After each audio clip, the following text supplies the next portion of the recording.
Успешен глас. Здравейте!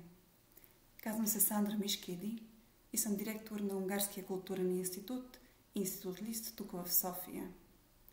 Нашата работа е да разпространяваме унгарската култура и наука и да подпомагаме обучението във връзка с Унгария и унгарски език. Много съжалявам, че не мога да съм сега с вас на ораторския клуб Успешен глас. Но така се наложи, защото точно сега откриваме една изложба в Унгарския културен институт в нашата галерия. Получих поканата да ви разкажа за това какво е доверието за мен в моята работа. Най-напред бих казала, че естествено най-вече изграждането на доверието между публиката и нашата работа в Унгарския институт е с най-голяма важност. Трябва на първо място да научиме публиката, че което правиме ние тук в Унгарския културен институт, могат да имат доверие, защото това всичко, което правиме, е с голямо качество. Заради това много внимателно подбираме нашата програма и много внимателно подбираме и нашите партньори. Но доверието не е само към публиката. Доверието трябва да се изгражда с партньорите, защото от тях зависи почти всичко в нашата работа. Нали става въпрос за унгарските партньори, за музеите, симфоничните оркестри или тук за България и на институционално ниво, както Зала България, Националната галерия или университетите, така и в общините и в София, но и извън София. Имаме страхотни сътрудничества с Видин, с Шумен, с Смолян, Бургас, Варна. И точно миналата седмица бях в Разград, където открихме един стенопис в едно училище, който носи името на един унгарски поет, революционер Шандор Петеофи. Това е доверието.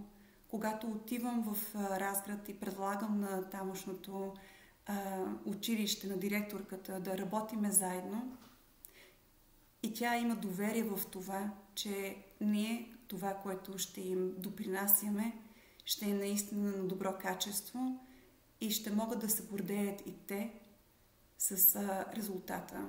Така се получи. За съветите и за триковете трябва човек да е доверен на себе си. Трябва да наистина да прави това, в което вярва. Защото ако е наистина автономен, тогава може да работи в посока, в която има доверие той самия или тя самата, и това ще усети и публиката, и партньорите.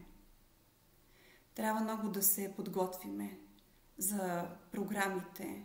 Трябва да сме професионално, наистина много високо ниво, защото това има отпечатък върху нашата работа. Преди малко споменах за доверието между партньорите и публиката, но има още едно нещо. Това е доверието от нашите колеги, от моя екип тук в Унгарския институт.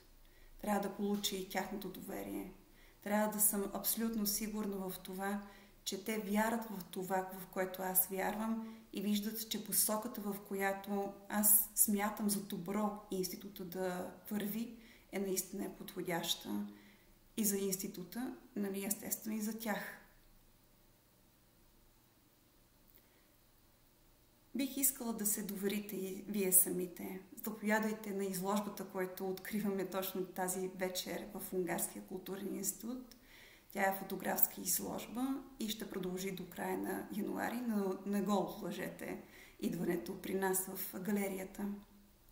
И искам да ви поканя и на едно специално събитие, което вече е свързано и с празниците, които ни предстоят. Това е един органов концерт, който организираме съвместно с ЗАО България. Концертът ще се състои на 18 декември в понеделник. Надявам се, точно сега работиме пак с взаимно доверие с нашите партньори, да има и едно събитие предишните дни, най-вероятно в събота ще се случи, концерт на възглавници в Академията с органиста за органа и за органовата музика. Благодаря много за вниманието и ви пожелавам успех на ораторския клуб. Благодаря. И ако искам да пожелавам приятни празници на унгарски, това би звучало: Boldog karácsonyi ünnepeket kívánok, és nagyon boldog új évet!